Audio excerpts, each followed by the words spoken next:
Good afternoon and welcome to this GIRI forum. And today we're considering the insurance factors associated with mass timber construction. The consideration of the risks involved helps us to adapt our working practices in order to minimise error. I'm pleased to be joined today by Robert Innes, who is Senior Construction Risk Engineer at Zurich Insurance. Rob is going to look at the risks specific to this form of construction and some thoughts on how they might be addressed. I'm going to give you a short introduction about GIRI, for those of you who are not familiar with us, and then hand over to Rob to lead the session.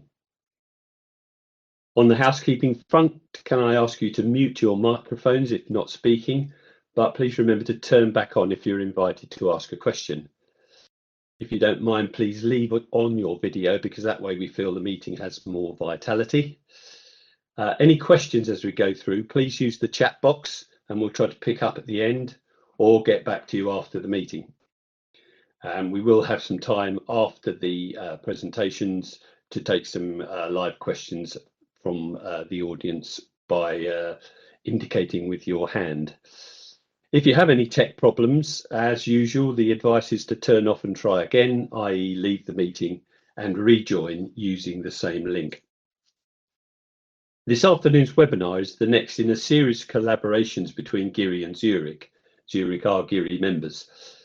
Previously, we've looked at insurance issues associated with the escape of water, general claim scenarios, construction fires, and climate change. Now, these previous webinars were recorded and they're all available to view on the GIRI YouTube channel. So I commend those to you. So many of you may not be familiar with GIRI, so I think it's worth reflecting on just some of the key points about the origins of our thinking and our key messaging. In 2016, we carried out a research project in which we were looking to establish what are the root causes of error and how much do we waste as an industry. We had contributions from many organisations who were willing to share their information. The results showed how much waste was caused, 21% of turnover. There's the direct cost, NCRs and tablet records, etc. Indirect cost, 7%. That's the delay and disruption caused to others. Unrecorded process waste, 6%. This is where errors are not recorded, but they happen and they take time and money to deal with. Latent defects, that's the defects that come to light after the asset's been handed over. Now, these figures might be a bit higher or a bit lower, depending on the complexity and size of the project, but they're the right order of magnitude. Now, the total turnover of construction per annum is what, just over 100 billion. So we're looking at 21 billion pounds of waste a year. Average construction company profits are about 2 or 3%. So it's pretty much a no-brainer that we need to do something about it. Our research showed that these were the top 10 root causes of error. Design features quite a bit. There's culture, there's supervisory skills, the financial and time pressures, and the top of the list, planning, both at a macro and a micro level. So GIRI was established following the original research as a not-for-profit membership-based organisation. We've got the strategic aim of improving industry productivity through the elimination of error, and we became a limited company in 2017. The research demonstrated the link between error and productivity, and this helped to convince businesses in the industry as to the benefits of investing in a zero-error program. But the world's changing and boardrooms are now recognising the broader range of imperatives they need to satisfy, including safety, sustainability and quality. An error-free strategy provides a platform for achieving all these objectives, and our strategic aim now reflects that.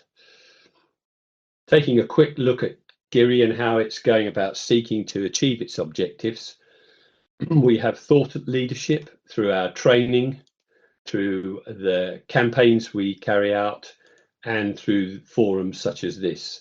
The GIRI training is CITB accredited, and we pick up on leadership, interface management and supervisory skills. It's very much culture related. Then on the knowledge sharing front, we have our research. We've done quite a bit of research into the use of technology. We also have our design guide, and these are available on the website. We're very active in social media, particularly on LinkedIn, and we provide networking opportunities so members can discuss their issues and get solutions. So on the benefits side, productivity, well, I've talked about that already. On the safety front, we've got 37% of accidents occurring due to rework or within rework, according to studies. And on the sustainability front, of course, if we're not wasting the effort and material, then we're going to have a better carbon footprint. I think the quality benefits are manifest, getting it right. And if we're not overrunning, we're more productive, then our outturns in terms of time and cost are more predictable. And as a consequence, we'll have a better reputation. So we have working groups looking at various aspects of working in the industry to avoid error. And these are our current groups: the insurance working group, the technology working group, a group looking at the Building Safety Act, and we're also working with the Construction Leadership Council on a metric for industry-wide measurement of error. So we need to have the right culture throughout the industry so people feel empowered to act to reduce error. And as a consequence, we'll provide for people who live and work in the buildings and infrastructure we create a better outcome. So now I'm going to hand over to Rob and leave him to discuss with you the insurance aspects of mass timber. Rob.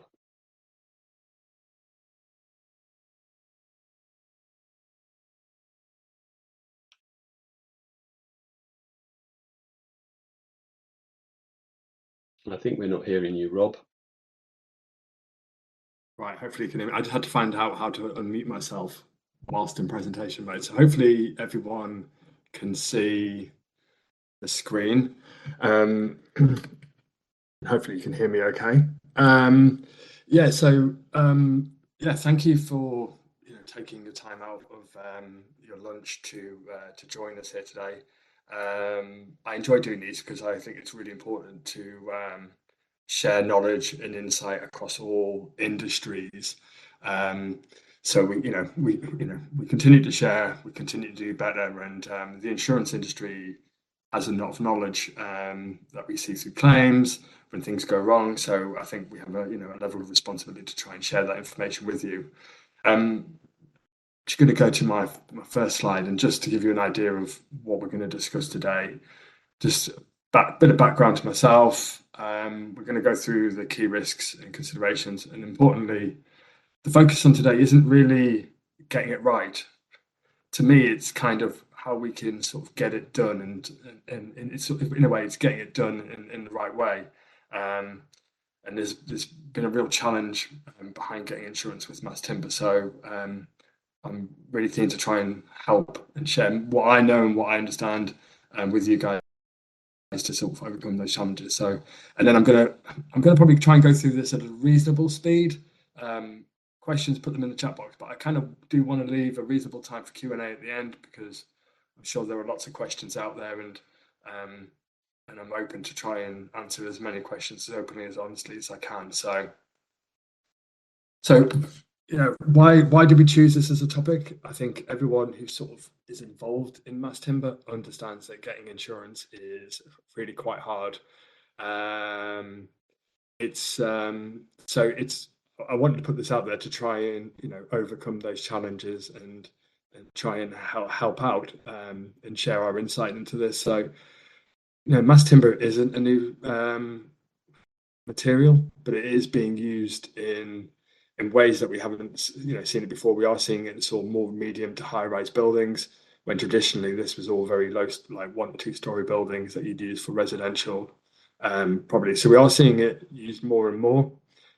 It's still got a long way to go in terms of what we see coming across our desk, but we are seeing more and more buildings, and getting insurance, like I say, is a challenge. And when I say getting insurance to build it during the construction stage, and then also then to actually to insure it once it's built in the operational phase. And as I say, this is more today about trying to get it done rather than getting it right. So when I talk about mass timber, my viewpoint of this is it's not light framed, sort of like 1 or 2 story buildings that you'd use in sort of house building. This is where you've got structural elements in your structure, CLT, glulam, LVL. Those are the types of materials that when we talk about mass timber. And for me, a mass timber building isn't just having a little add-on at the front, a pavilion at the front. We're talking, the bulk of the building is mass timber. It forms part of the structural form of the structure. So just to give it context as to what I've got, and you've got some pictures there of some buildings that have been built that are insured and have been done so well. So this can be done, but the key emphasis of today is that it can be done, but it has to be done in the right way. There's a lot of responsibility to make these projects work, so we can continue look to try and insure more of these as we go along. So what is the insurance view of mass timber? It's not great, if I'm being absolutely honest with you. I've got a picture on the right there, which is the GlaxoSmithKline campus in Nottingham that burnt down in, I want to say it was like 2014, due to an electrical fire. I think it was on the temporary electric system. So when people think about mass timber, initially they look at the picture at the bottom. That's what it looked like after the fire. So that's sort of, and even though this is from 9 years ago, people still reference this. People still think of this from insurance world. That's what happens when you use mass timber in your building. So I think the structure was predominantly glulam columns, glulam roof beams. I don't think they had any CLT in the structure, but yes, they had electrical fire. It burnt down, complete loss. So what the insurance view of this is basically it's a higher risk profile compared to if you're using conventional materials of steel and concrete, such that if you had a fire happen, or if you had any kind of escape of water damage, you are going to have damage to your structure. Whereas with conventional materials, the view is that you're less likely to have damage to them. So we're not necessarily thinking we're going to see more claims, but the value of the claims will go up. And to just give you an example, I heard about a £9 million residential building had a water damage problem, and you're looking at a £3 million claim. So quite a chunky claim with relative to the value of things. So whereas in conventional building, we may not be seeing those values, because in that one they had to replace the CLT floor panels because they decayed and they got rotted because the problem wasn't addressed straight away. So, like I say, higher claims, potentially high value. So that's the current perception. So there isn't, I'll be honest, a massive desire from the insurance industry to underwrite this because of the increased risk profile. But as I say, and as I alluded to when you saw the pictures before, this can be done. There is no reason why this cannot be insured, but it has to be done well, and you have to have exemplar risk management, and you have to ensure that we are looking after our insurance risk and managing those risks such that we are protecting the property. That's what an insurer is there to do. A lot of the design codes, etc., are there focused around life safety and ensuring that people get out, which is super, super important. But for an insurer, we want that, but we also want the building to stand. We don't want it to cost the earth to effectively repair and replace it.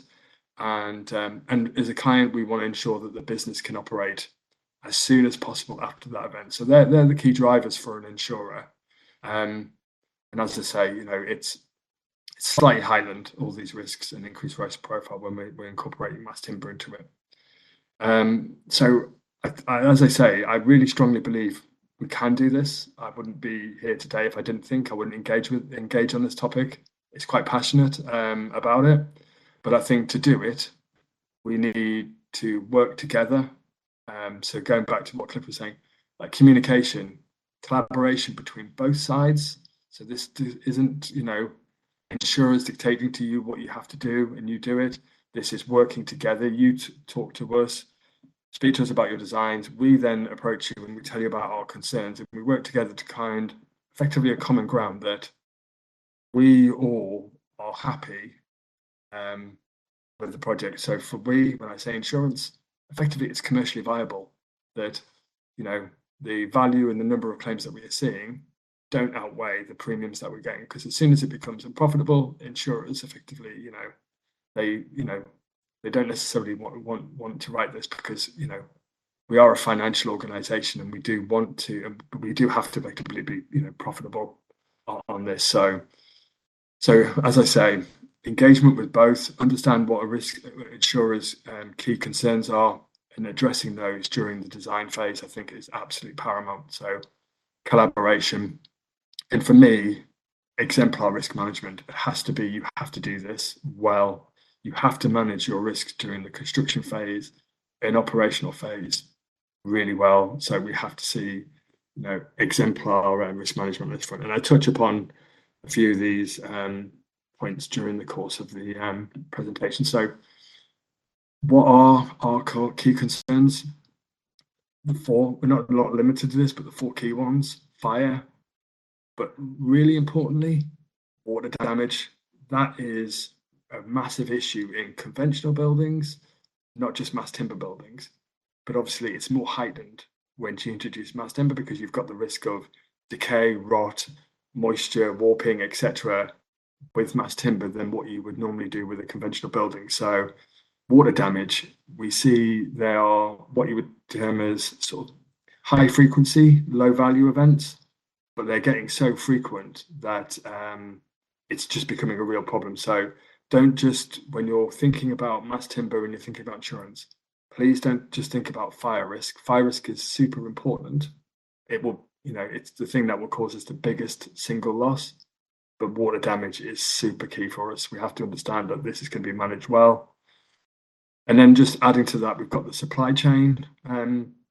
What we want to understand here is that all elements of the supply chain, all key elements of the supply chain, all subcontractors who are using this, effectively, they're experienced in this. We want to know that you've done this before, you've done it well, and that then gives us a level of confidence that it can be done and you can do it well in the future. So we really want to understand how that supply chain looks like, and obviously, with people going out of business, the issues we're seeing with supply chain, the biggest risk for us is that if one of your key suppliers goes out of business, and we've seen this in North America, where a timber manufacturer, supplier installer went out of business, and they actually ended up having to go to Europe to supply it, which then increases program length, it increases your costs. So that is a key area that we want to understand more. And then lastly, and again, not leastly, repairability. So I'll touch upon this later, but at the end of the day, insurance is there to reinstate that building to what it was before the event. So understanding that how that will happen is paramount, particularly from a property protection point of view. How are you going to reinstate that building structurally, fire performance, serviceability, everything. But these issues shouldn't really be any different to what we do on conventional buildings. Fire risks, water damage, all super important for conventional buildings. But like I say, it's even more heightened because of the potential increase in claims that insurers will see. So I'm going to go through each one. So I'll go through fire, risk management, fire, escape of water, and I'll touch upon supply chain, and then repairability. As insurers, we're not here to dictate, and we're not going to tell you what to do. We can't. We're not designers. Every design, every building is very different. all, I think, when I raise these points, it's just to try and give you a guide. But what we want you to do is think about these key risks, how they are, how they are specific to your building, and how you are going to address them and mitigate them during the construction phase and during the operational phase. So this isn't a silver bullet that if you do some of the things or everything in this, that everything is a-okay.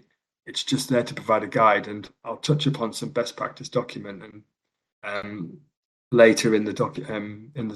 And there's one particular document which sort of again reinforces the message of the key areas that we need you to focus on and allay our fears. So I'll start with risk management, because I think this is absolutely key, because if you can manage your risks well, I honestly believe you can do it. We've seen there are excellent examples of mass timber buildings that have been built without claims, they're being operated without significant claims. So there's no reason why this can't be done. But it comes down to how you're going to manage your risks. So I put some just key points down there, and I'll reference it later, but it sounds it's a bit left field, but I referenced the tunneling code of practice, which you think, why am I talking about tunneling when we're talking about mass timber? But there's an international tunneling code of practice where they outline what good risk management looks like. And another reason why I reference that, because in the early 90s, ensuring tunneling projects was probably even harder than ensuring mass timber projects, trust me, because they had significant losses. And we're not talking like, millions here and there and now, we're talking multi millions, to the point where it got really uninsurable. They then produced this international tunneling code of practice. Insurance industry worked with the tunneling industry, and it really set out the principles of what good risk management looks like. So I've taken just a few of the key points from there, but I would really emphasize looking through that document, because that can be applied to any project. And if you can satisfy the risk management sort of recommendations and suggestions and ideas in that document, then you will go a long way to satisfying what is needed for a mass timber project. So what does that sort of look like? So again, some of the key points. Again, the main thing I want to sort of highlight from this is that don't just focus on, as you see it on there, the very likely events and the severe events, the things that are high, medium to high. What we're also interested in, even if they are unlikely or very unlikely, as you see on the bottom, and severe, we're also interested in those because they do happen. Okay, that might be, a fire. It might be unlikely. You might eliminate a lot of the hot work issues, but these things still do happen. So what I would suggest is don't ignore those risks, even if the likelihood is very low. Look at all your risks, do a really thorough risk assessment for your project, understand what that risk profile looks like, and incorporate what the insurance risks are, and assess how you are going to manage those risks during every stage of that project. Because, like I say, getting insurance for construction and property is hard. So it's not that if you get it built, great, job done, insurers are happy. That's just part of the hurdle that you've got to overcome. I think it's really important to then manage your risks really well. So the emphasis here is a little bit more on construction, but risk meetings before every stage of a project, they should be undertaken, and every 3 months. This is not to pay lip service to it. This is, sit down, look at those risks and understand how they're being managed, particularly during construction, because, it's such a variable stage where there are lots going on. The project is, evolving and changing week by week, month by month. Your risk profile is changing throughout. And, and we see in insurance that, we consider this, the risk of your project basically starts sort of, low end, very little risk at the beginning, but it only sort of increases and continues to increase as the project continues. And that's because you've got more value in the project, you've got more work, you've got more workers towards the end. Your fire risk and your escape of water risk, will linearly increase as you go along on the project. And there's a number of times that we've seen projects that are literally about 3 weeks to be handed over and to complete.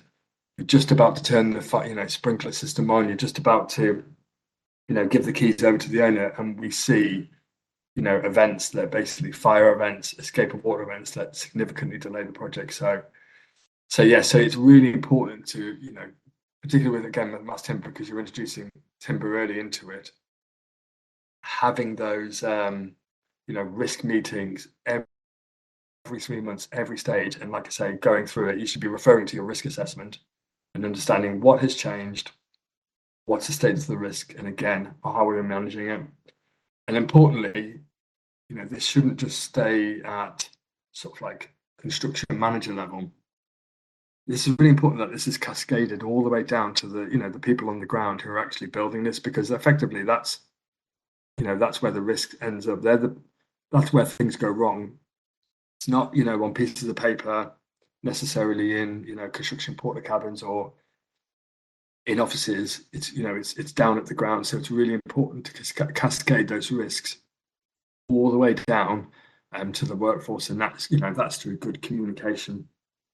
But like I say, I would really reference the Tunneling Code of Practice for really good levels of risk management.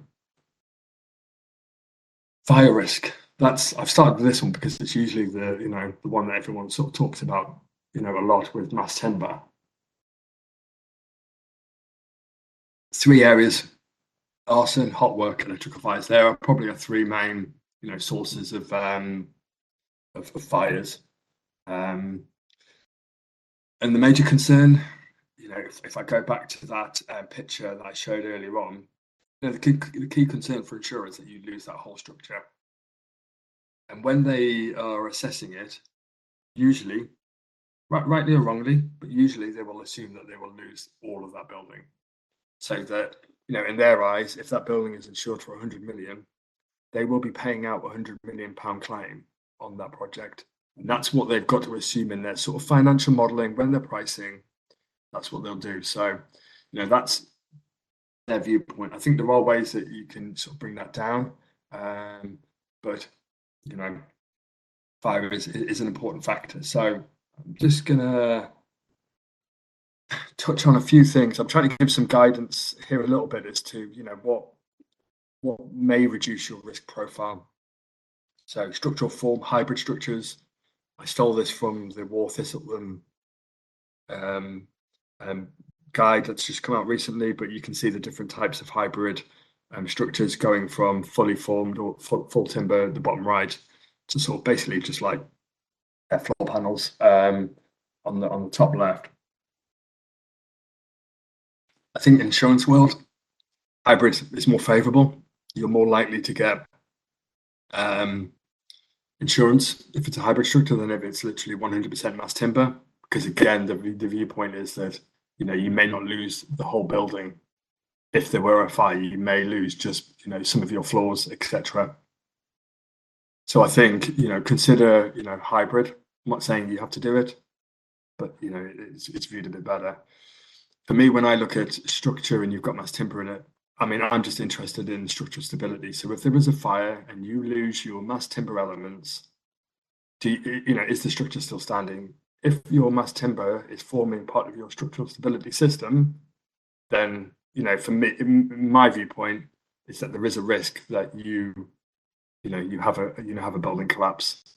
So I think you have to understand, look at disproportionate collapse, but I think you have to consider, if you had, I don't know, the top right one where you lost all of your your floor panels, and I think you can't. It's difficult to an insurer to say that won't happen, because we do see, referencing that that lab again from GSK was they lost the whole structure. So it may be standing to get everyone out, but it may not be standing once the fire is gone to the end. So if you can demonstrate that that building will still stand, if you were to remove some of the majority of the timber elements, that goes a long way to then giving confidence that they won't have a total building collapse.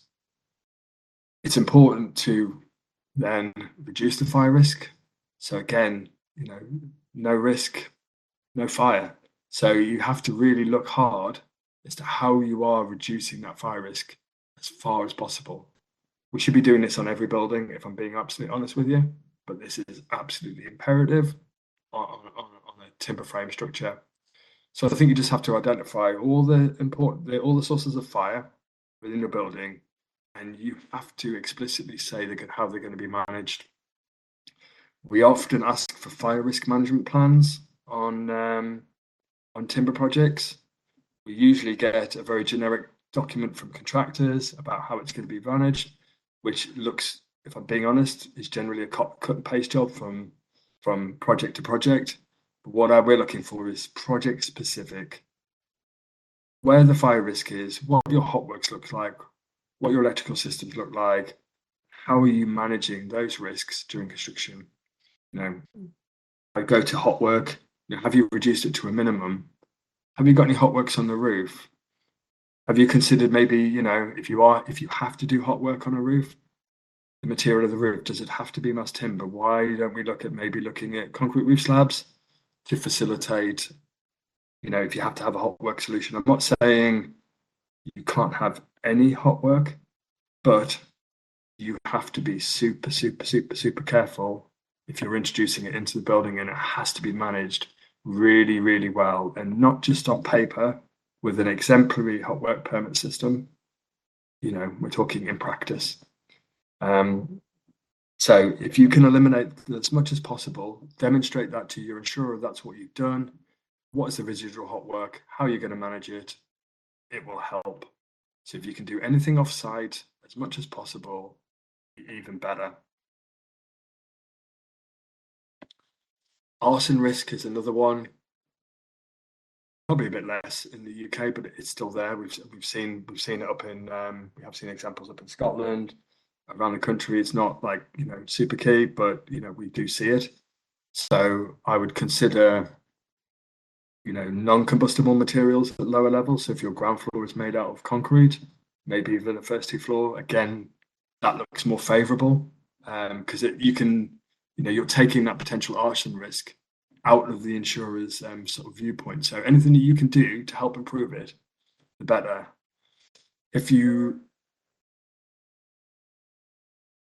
Sorry, I've just got someone at my door, which is so typical, but I'm going to ignore them for you guys. So a security risk assessment, I think if you do consider your site to be vulnerable, it's really important that you do something that's specific to your site and understand what your risks look like. What does that arson risk look like?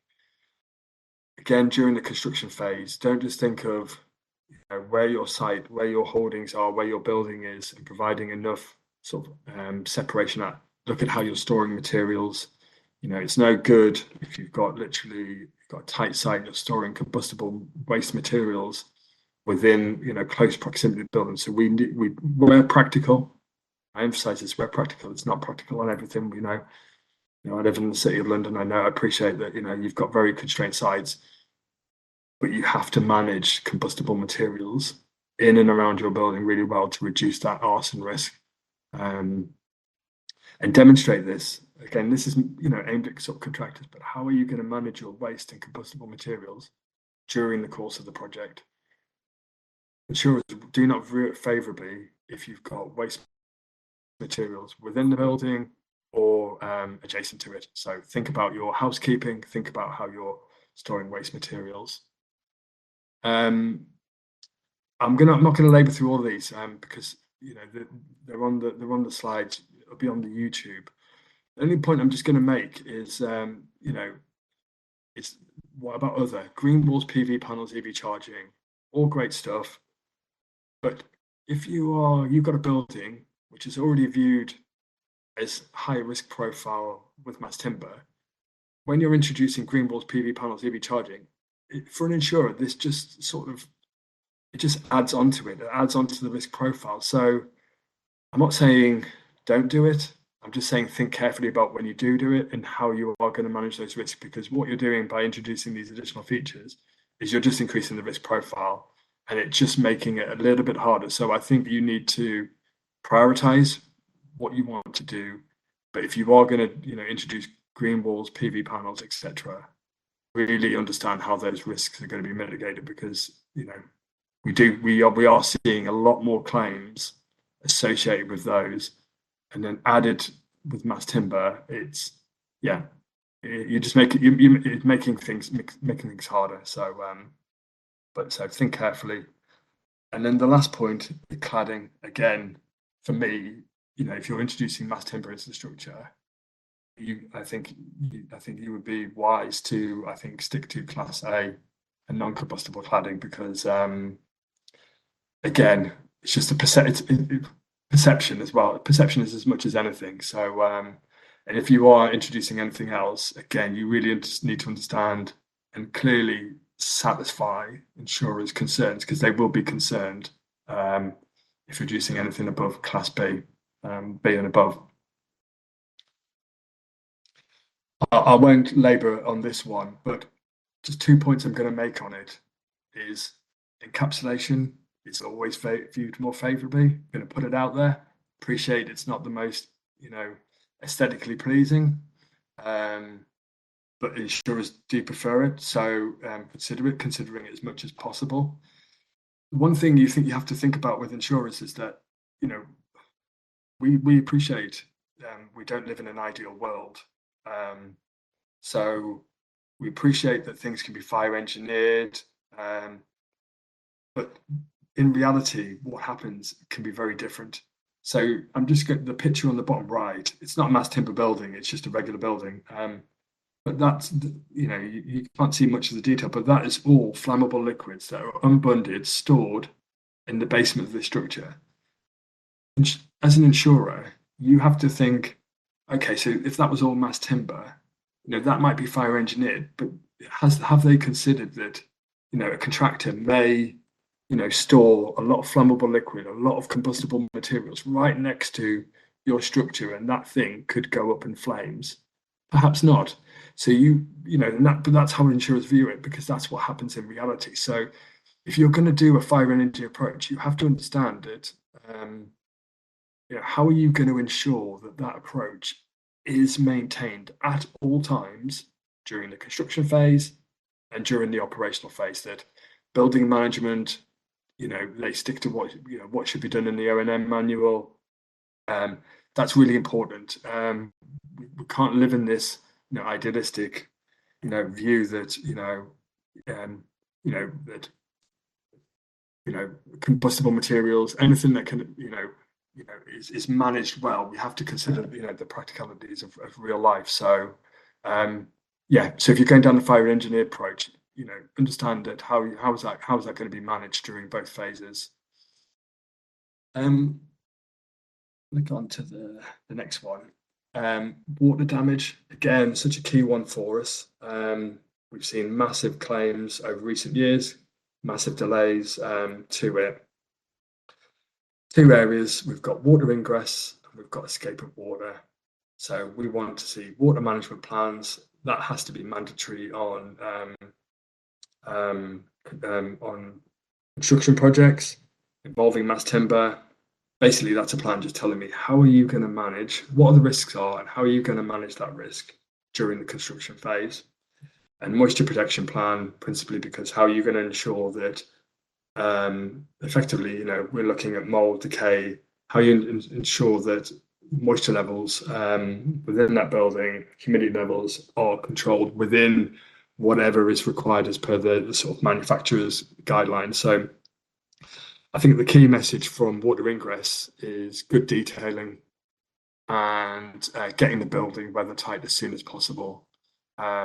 Workmanship is a key thing. Like I said before, we've seen a significant claim, £3 million claim on a £9 million building, because they didn't install the windows correctly. It was left. They had water ingress, I think, during the construction phase. They overlaid, flooring materials. They trapped moisture in there. It continued to leak. It basically ponded effectively on top of the CLT panels. And the recommendation at the moment is to replace all the CLT floor panels. So you can see why it's a real big issue for us. So detailing, I think that's absolutely key, and understanding all points of your weakness for water in your building, and how you're going to deal with that. Again, I've got some sort of again, concrete roof slabs. I think is can be advantageous. Drainage systems, you need to get that system on board straight away, and it has to be maintained adequately during construction and operation. And again, if you do go down, using non-combustible materials at ground level, then obviously that's more favourable. That should you have a flood event, flash flooding, river flooding, whatever it might be, again, you're not potentially damaging the structure at the ground level. Escape of water, I've done a whole webinar on this. Please go and see the link that Cliff shared with you earlier. But joint failure is our biggest cause. So failure of joint. So again, this just needs to be so much more robust for mass timber, because what we don't want to see is a significant claim involving this. So please go to that webinar. I'm not going to labour anything on here, but water detection systems, everything, we need excellent risk management. Again, just limiting the extent of damage. So I'm going to skirt over this just to ensure we've got some Q&A left. I appreciate we've only got 15 minutes. Key point on this is 18. That's who I think that's what we are looking for these projects. We want the best team on these. We know it can be done. We appreciate, we understand some of the key players out there who do it and do it well. But the important thing is that we don't just want to know that your frame supplier installer is great. We actually probably have more confidence in them because obviously they work with the material, they understand it, they do it day to day. We want to understand all elements. So your M&E subcontractor, your fit out subcontractors, they've all worked with mass timber. They understand the risks involved, and that they will work with that material with its appropriate level of care. As I say, this is really important. If there were any massive claims, insurance claims related to mass timber, it really, really affects the whole industry, because what we don't want is the insurance industry to turn around and say, well, this is why we don't insure it. So you have to bring your A game, your A team to these projects to be able to demonstrate, because if we can do this and do this well and demonstrate that it can be done, then it opens the doors. My analogy with mass timber is it's like your first child, where you look after it, it sort of sneezes and you take it to the doctor or you take it to A&E, and that you look after it, like it's literally about to, something's going to happen to it, like at any moment's notice. And by the time you get to your 10th child, you like kick it out the door and it's just like, get on with it. So, mass timber, it has to be done in this infancy. It needs to be done forever really well, if I'm going to be honest with you. But it has to be done in its infancy so well, because, if it's not, I worry that, getting insurance is going to be even more difficult to do. So has to be your A team on this one.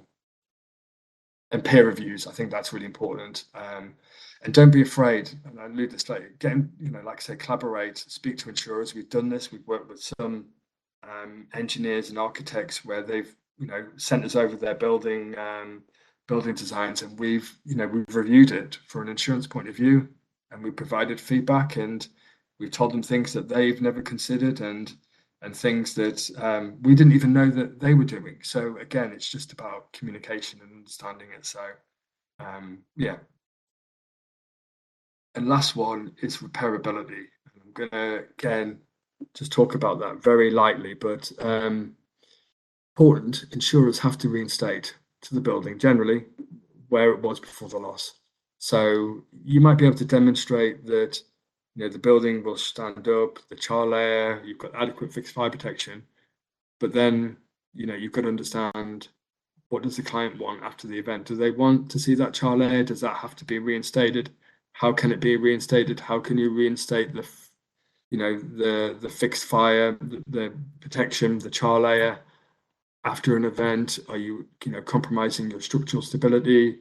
in the longer term. So how are you going to reinstate it? So I think have a think. The industry needs to have a think about how you would repair this and communicate that to the insurance industry, because that's one of their biggest questions is, great, it still stands up, it's brilliant, but how am I going to put it back to square one? And the costs of doing this are usually, quite significant. So and it's one of the challenges with modern methods of construction. It's not the value of the claim, it's how do we reinstate that and the additional costs associated with that. So we need clear, for me, repairability, remediation strategies to demonstrate to insurers that what you're going to do and how you're going to do it, and build that into your designs to make it easy. Because the easier you make it and you answer those questions, you're improving things from an insurance point of view. Guidance, that's out there. It's all free to download. One thing I would just like to raise is the Mass Timber Playbook. That was an insurance-led piece of work. We were involved in it, actually. But that there, I'd highly recommend going to that. It gives you reference over some of the key concerns, when you should be sort of engaging with the insurance industry, brokers, insurers, etc.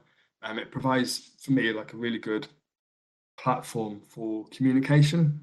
Like I say, it's not going to tell you, it's not a design guide, it's not going to say do X, Y, Z, but I think it's a real good platform to build on. So I think I'd highly recommend downloading it and reading it.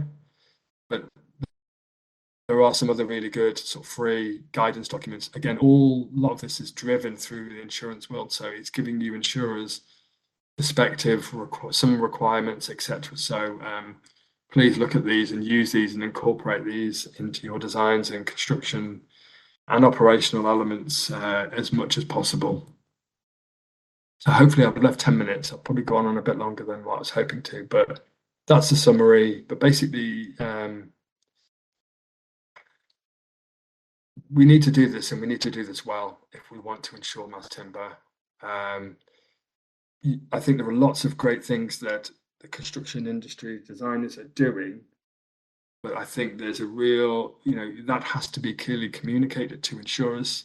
If you don't tell us what you're doing, then the insurance industry will always assume the worst.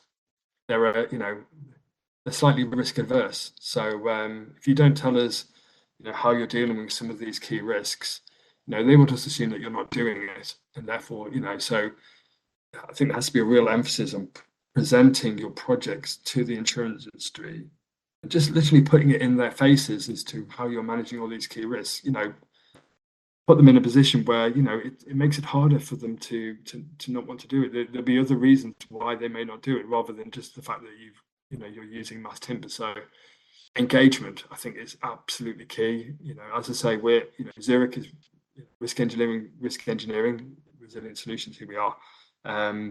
We are quite keen to engage on this topic because, like I say, I want to see more of this. I want to help. But I have to make sure it's commercially viable for us as an insurer as well. So we're open to help you where you can. So questions. So I'm going to apologise because I went on probably a little bit longer. But you've got 10 minutes, so feel free to literally ask. We've got some questions in the chat, but mostly they're asking for links to the information that you've referred to, and noting that the video of this webinar will be uploaded so people can refer to what you've talked about in the comfort of their own home. I was just thinking about the way that you've presented that is that we can build in timber, this mass timber, and it is insurable given the right approach on risk management. How do you think that balances with the use of mass timber and the benefits of a mass timber building? I mean, why would we be considering them if in these circumstances? So why would we be considering using mass timber in buildings? Yeah. I mean, the sustainable argument, really, isn't it? And Right. and also, I mean, it's productivity putting one of these up is, it's just, again, it's as quick as putting up a steel frame. So I get it. In Zurich, as we understand that, and I think the insurance industry understands that. You know, they want to help. They want to do this. Insurers will insure most things, but it has to be commercially viable. And part of the issue is the fact that it's being used. It's got a heightened risk profile. We've seen a lot of claims in the insurance industry over the last 4 or 5 years. Not necessarily building related, but they all affect us. We have to, our risk profile, our portfolio of projects we insure is quite vast.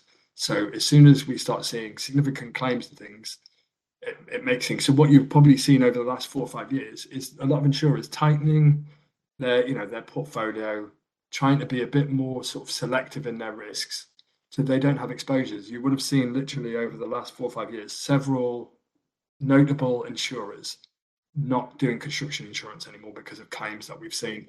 So when they do get projects, they're being a bit more selective. So when you're introducing mass timber, it's like part of it's like, why do I want to increase my risk profile? I want to keep it nice and safe, but Zurich does insure mass timber buildings. We've done it. We do it in the States, but we want to ensure those of an exemplar standard. And like I say, it can be done. I refuse to believe that anyone says it can't be done, No, because I think you're it's right. being done. I mean, I've I've been around a bit, and I've done some buildings in timber, and you just have to, as you say, the risk profile is different, and you have to make sure you're managing it accordingly. What a point that's been made here is about clarifying what insurance is related to construction insurance, i.e., before the building's handed over, and how the premiums or the insurance of the building itself after occupation, and how is that dealt with from an insurance Separately, perspective. it's what I'd say. Different separately, you'll have your insurance for building it. So it would be, and when I say insurance, we're talking about, like, it's usually physical damage that it covers. So if you were to damage it at any point during that period, operationally or construction wise, that's what you're covered for. But you'll find it can be very different, different policies and different insurers. So you'll find that, I don't know, Zurich might insure you during construction, and then Aviva or whoever might insure you during the operational phase. So you don't necessarily get that continuity or that benefit. Sometimes I think that I think it's super helpful having seen it being built. Then when you then go to insure it operationally, but there are lots of other factors that are come to play. Again, there's the broking industry. One insurance broker might broker it during construction phase, and then another one might do it during the operational phase. So it's not necessarily continuous across both phases. Horses for courses, then. Yeah, you have to get the right insurance for the right timeline. I've got another question here. Where is the best research or guidance on water damage to adhesives and the effect of heat on adhesive? I think that's one we'll pick up after the event, Rob. What are the reasons behind the fact that insuring timber buildings in other countries is easier than in the UK? I don't know if that's a fact. I don't think it's easier.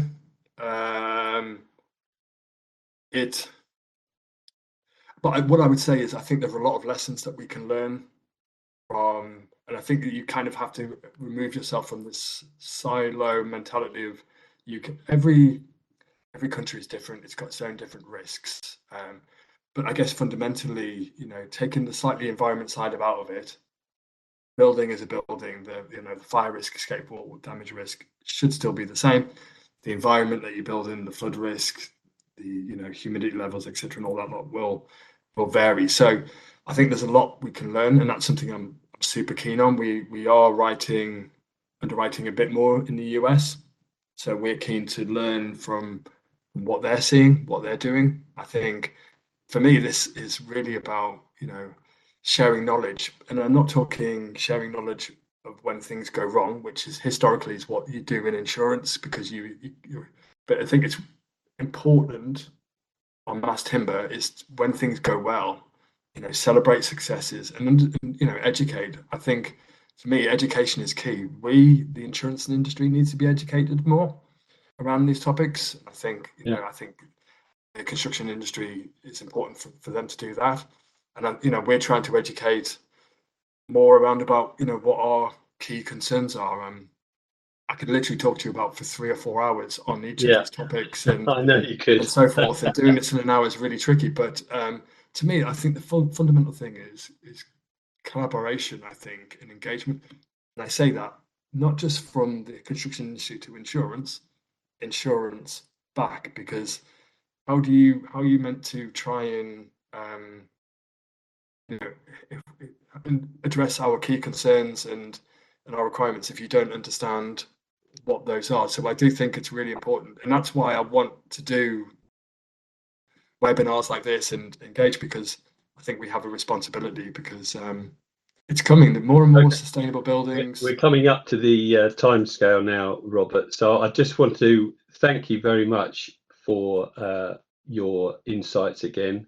I think your point that you were making at the end there about collaboration, and that's exactly what we're trying to do through these GIRI webinars with you, is to educate. And although you said it's more about doing it, getting it done rather than getting it right in true GIRI fashion, the fact remains that by doing the educational collaboration that we're doing here, we are having the effect that we're looking for in GIRI, which is to minimize error and look at the risks for those errors occurring, whatever they may be, water damage or fire.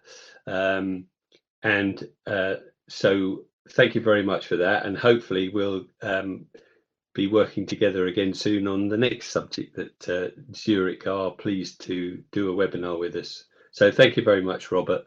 Yeah, and just one point, I would just one, if there are any things that the audience want to share with, I'm quite open. I'll quite share, as much as I can. Yeah. Doing it.